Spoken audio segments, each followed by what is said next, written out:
Gate वाला। अच्छा, तो चलिए देखते हैं। तो इसको ट्राई करके एक क्वेश्चन तो कल वाला हुआ था, कहीं से मिला कुछ सोल्यूशन जो कल हम कर रहे थे? 43। वो कन्वर्जेंस भेजिए, वाला ग्रुप में भेजिए। हाँ इसी में है, क्वेश्चन नंबर 60 है इसी का। हाँ, वही तो, वो हुआ था कि नहीं? हाँ नहीं बताइए। अभी तो नहीं हुआ है। अच्छा ठीक है, देखते हैं उसको अभी। तो हाँ, इसमें क्या है, डाउट है? Yes। x1 x2 random sample है, डिस्ट्रीब्यूशन हैविंग पीडीएफ एक्सपोनेंशियल 1/थीटा, एंड हमें फाई डिफाइन कर रखा है। तो एच नॉट है theta less than equal to 1, H one है थीटा मोर देन 1, फाई है 1 होगा अगर एक्स आई मोर देन 1 है, 0 अगर ऐसा होगा। So which are the following test has the same power. तो ये मतलब इसको बोलते हैं नॉन रैंडमाइज टेस्ट, मतलब यहाँ पे ऐसा कुछ है। अ,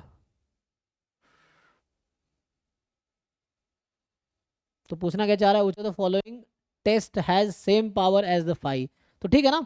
देखो ये कहना क्या चाह रहा है, ये जो चीज़ लिखा हुआ है इसका मतलब ये है कि like reject H not if x1 is more than 1, ये आ गया। तो यहाँ से पावर निकाल पाएंगे इस क्रिटिकल डिसीजन से? जो निकल जाएगा ना, हम्म। पावर तो निकल आएगा, फिर वो है ना मैक्सिमाइज कर लेंगे। अब हर ऑप्शन में सेम चीज़ करना है, इसका भी पावर निकालना है, इसका भी पावर निकालना है, इसका भी पावर निकालना है, एंड देन आपको ये देखना है कि किसका पावर इसके इक्वल आएगा, यही पूछ रहा है ना। तो चारों ऑप्शन में सेम ही चीज़ है ना। ये फाई का पावर जैसे निकलेगा यहाँ पे, ये रीजन क्या है, रिजेक्टिंग एच नॉट। अच्छा यहाँ पे ये वो हो गया, क्या हो गया, ये रैंडमाइज टाइप का आ गया ना ये तो, हम्म। तो क्योंकि वहां पे तो 1 0 था। ओके, तो इसमें कैसे निकालेंगे आप इसका पावर?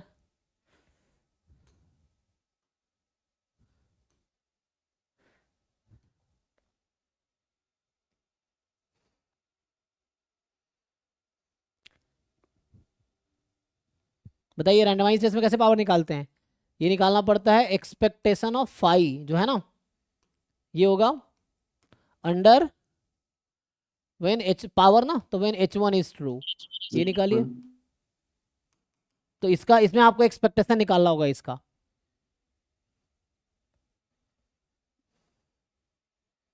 अब दो केसेस हैं, ये है तो ऐसा हो रहा है, और x1 plus x2 less than equal to 1 है तो 0 है। तो इसका एक्सपेक्टेशन निकालिए ये। सो ये E1 हो गया, मान लीजिए E1 है, ये E2 है। तो दो सिचुएशन हो गया ना। तो probability of E1 into expectation of, है ना, A given E1 plus E2 into, दो पार्ट में तो एक तो जीरो ही हो जाएगा। तो यहाँ से आपको डबल एक्सपेक्टेशन मुझे लगता है लगाना पड़ेगा, है ना। तो इससे आ जाएगा।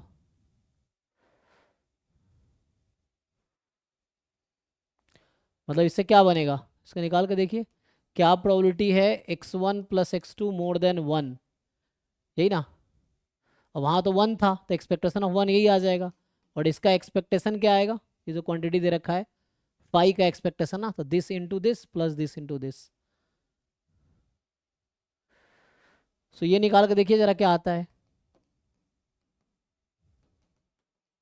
गिवन है ना, ये गिवन आएगा x1 प्लस x2 मोर देन 1, उसे निकालना पड़ेगा।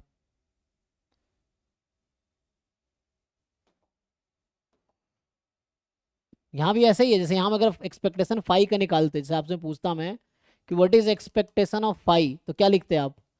Phi when h1 is true. तो फाई तो 1 या 0, तो फाई तो बर्नौली है यहाँ पे, है ना।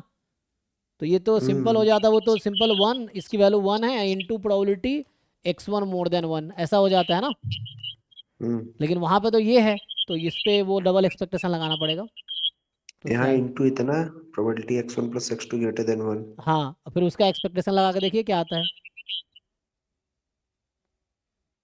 निकाल पाएंगे, उसको अलग अलग कर दीजिए, आ जाएगा ना। x1 प्लस x2 गामा हो जाएगा, तो उसके अकॉर्डिंग आ जाएगा। इसको सेपरेट भी कर सकते हैं आप, 1 अपॉन, ये ऐसा नहीं हो जाएगा 1 minus 1 upon x1 plus x2, और ये गामा है तो गामा है 1 अपॉन x का एक्सपेक्टेशन का फॉर्मूला होता है ना, ये है। लगा के देखिए, ये गामा है तो 1 अपॉन गामा, अगर x का गामा डिस्ट्रीब्यूशन है E(1/x) का डायरेक्ट रिजल्ट है, इसको लगा के देखिए क्या आता है। देखिए सॉल्व ओके। करते हैं, फिर ट्राई करते हैं। हाँ सॉल्व करके देखिए इससे क्या आता है। और बताइए, और कोई डाउट है तो देखते हैं ट्राई करके। अभी सॉल्व कीजिए, नहीं तो फिर मैं लिख के देखूंगा, जो नहीं होगा उसको ट्राई करके बताऊंगा, ये है।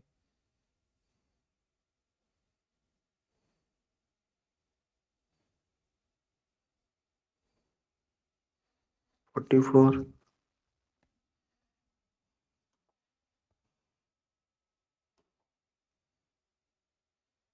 अब पहले सारे क्वेश्चन लिख के सॉल्व करके देख लीजिए, मुझे लगता है ज़्यादातर कर लेंगे, अब ट्राई करेंगे तो हो जाएगा, ठीक है ना। तो यहाँ पे क्या है, जो रहेगा फिर हम डिस्कस करेंगे। अभी ये तो कल परसों सैटरडे संडे में क्लास रख सकते हैं, डाउट क्लास, गेट के जो पी वाई क्यूज़ हैं उसके, जो 25 वाले, उसके डाउट क्लास रख सकते हैं, या discussion class. X y1 y2 are independent random variable such that X का ये डिस्ट्रीब्यूशन एक्सपोनेंशियल 2 है आपके पास, y1 y2 का पीडीएफ ये एक्सपोनेंशियल 1 है। अच्छा, R I denote the rank of Y I among X y1 y2, ठीक है। देन E of r1 plus r2 equals, ठीक है। तो r1 डिनोट है ना rank of y1, r2 denote rank of y2। तो मुझे बताइए आप, तो what will be expectation of r1 plus r2। So rank क्या हो सकता है, रैंकिंग का क्या मतलब है यहाँ पे?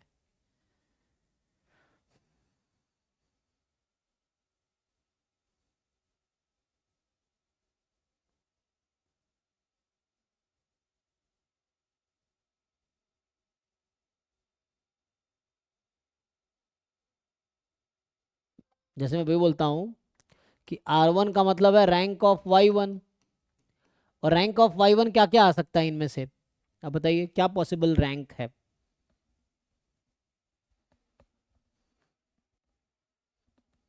हम्म, यहाँ रैंक का मतलब वैल्यू से है क्या, कैसे? हाँ वैल्यू से 1 2 3 इस तरह से कुछ होगा, मतलब स्मॉलेस्ट है। तो जब रैंक, जैसे मुझे लग रहा है रैंक किस सेंस में बोलना चाह रहा है, रैंक मतलब होता है ऑर्डर स्टैटिस्टिक्स के सेंस में, मुझे ऐसा लग रहा है कि जैसे है ना I12 है तो y1 y2 का,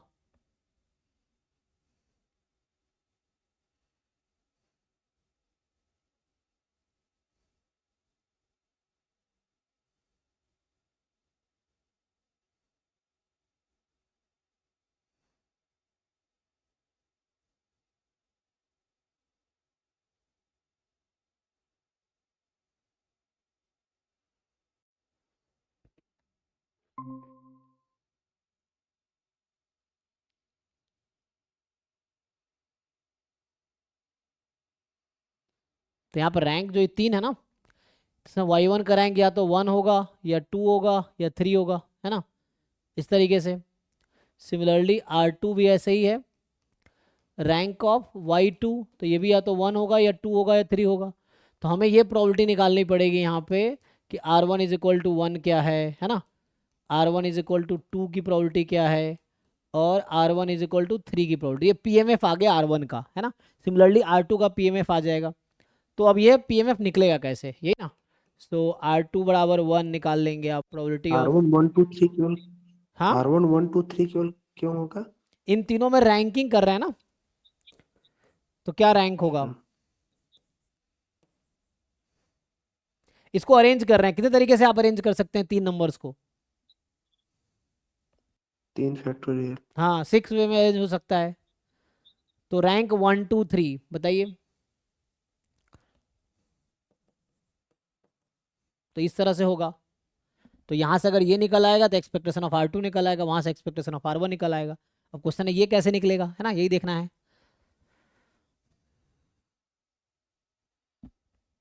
बोलिए, रैंक ऑफ y1 1 है, इसका क्या मतलब है। रैंक ऑफ,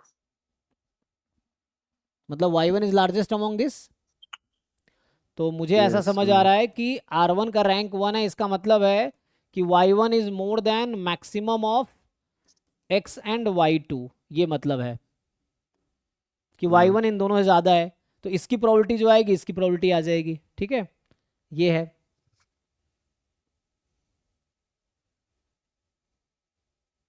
तो ये निकाल लीजिए वैसे ही इस ऑर्डर में। जैसे अब बीच वाला तो खुद आ जाएगा, 1 माइनस कर देंगे, R1 इज 3, तो इसका क्या मतलब है कि y1 का रैंक 3 है। तो मतलब y1 जो है वो छोटा है, सबसे छोटा हो गया ना ये। So minimum of x and y two से जो रिमेनिंग आएगा बीच की प्रोबेबिलिटी आ जाएगी। आप अगर ये निकाल लेंगे और ये निकाल लेंगे तो 1 माइनस दोनों कर देंगे तो बीच वाला जो बचेगा वो बीच वाला आ जाएगा। तो निकालिए। सिमिलरली आप R2 के साथ कीजिए। So you find this probability, you find this probability, और रिमेनिंग जो बचेगा वो R1 बराबर 2 पे आ जाएगा। 1 माइनस P1 माइनस P3 मान लीजिए तो P2 आ जाएगा। फिर सेम इसके साथ कीजिए, करके देखिए क्या आता है। ओके और ये इंडिपेंडेंट है ना, 14 तीनों इंडिपेंडेंट है तो उसके अकॉर्डिंग देख सकते हैं क्या होगा। 48 सर। ठीक है ना, इसका आंसर गलत दिया है क्या? 48। देखते हैं। सो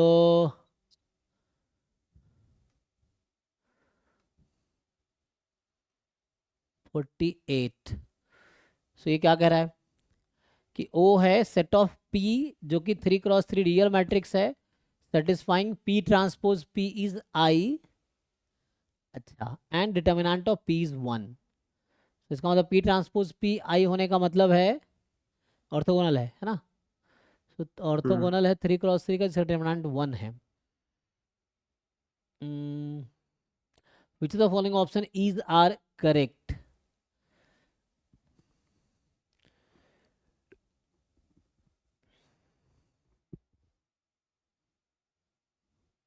सो there exist a P belongs to O। अच्छा, O सेट है with lambda is equal to 1/2 as eigen value.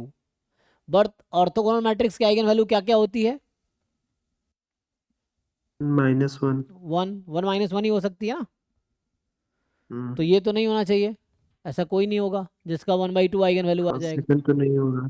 है, हाँ, फर्स्ट सेकंड तो नहीं होगा। ये भी नहीं होगा क्योंकि ऑर्थोगोनल में आइगन वैल्यू 1 या -1 होगी, और ये 3x3 है और डिटर्मिनेंट 1 है, तो प्रोडक्ट ऑफ आइगन वैल्यू 1 आ रहा है।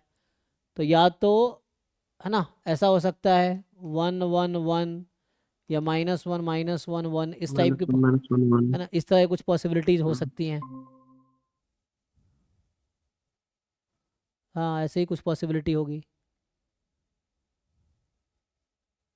तो पूछ क्या रहा है, if lambda is only real eigen value of P, lambda is only real eigen value of P, this lambda is 1। अच्छा, ओनली है, सो lambda is only real eigen value of P. अकेला रियल आइगन वैल्यू है तो lambda को 1 होना पड़ेगा। तो single eigen value, उसका मतलब ये हो जाएगा, है ना, डिटरमिनेंट हो जाएगा ये, ऑर्थोगोनल है। If there exist a P belongs to O with lambda this, एक ऐसा पी मिलेगा जिसमें लैम्डा -1 आ जाएगा, तो ऐसा हो सकता है। तो एक ऐसा एग्जाम्पल हमें ढूंढना पड़ेगा जहां पे ऐसा हो जाए, तो मिल जाएगा ना मुझे। तो जैसे मैं इसके करस्पॉन्डिंग आइडेंटिटी ही ले लूंगा, हो जाएगा, और इसके करस्पॉन्डिंग मैं ऐसा ले लूंगा। जरा चेक कीजिए ये सेटिस्फाई करेगी उस कंडीशन को कि नहीं। ये तो कर जाएगी, ये करेगी। पी ट्रांसपोज पी निकालिए जरा, ये भी कर जाएगी मुझे लगता है ना। तो फिर ये दोनों ट्रू होना चाहिए।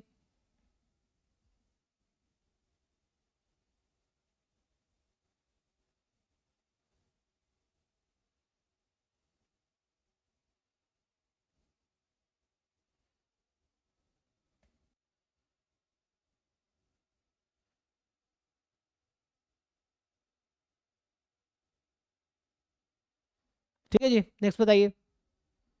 Okay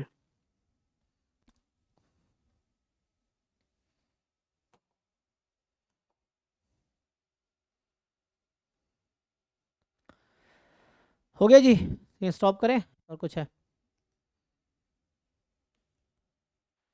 52 sir. कौन सा? 52 sir.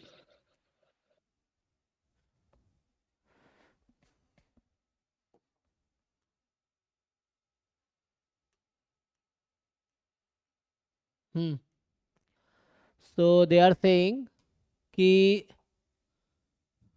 let x1 x2 xn be a random sample from uniform distribution over the interval this, है ना। हाँ sir.